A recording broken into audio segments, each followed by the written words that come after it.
Conciliabule pour ces familles à la Ligue des droits de l'homme. Son président reçoit des anciens, venus du lac Tchad pour faire sortir leurs enfants de prison et réclamer des réponses pour leur mort. La thèse du suicide est inadmissible. C'est même choquant qu'on continue par dire que ces gens se sont donné la mort. La thèse du suicide collectif dans une prison tchadienne en avril dernier, ils n'y croient pas.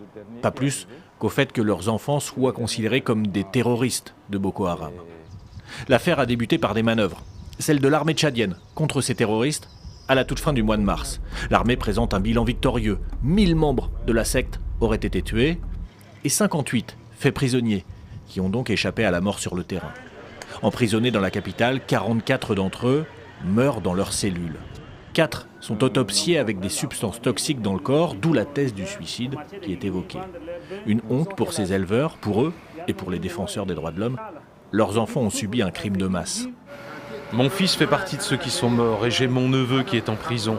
Ils sont innocents, ils partaient vendre une vache pour que nous puissions avoir de l'argent pour organiser le mariage de mon fils. C'est à leur retour qu'ils ont été arrêtés. C'est ainsi que mon fils est mort en prison et mon neveu a été emprisonné. Aujourd'hui, je réclame réparation pour mon fils et la libération de mon neveu. L'enquête est documentée sur 41 pages, mais la Ligue des droits de l'homme demande de l'aide désormais pour que la justice prenne la main.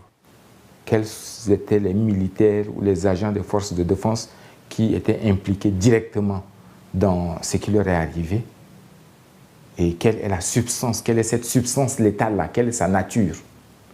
Vous voyez, c'est pourquoi nous demandons qu'il y ait une enquête internationale, simplement par souci de clarté et de transparence.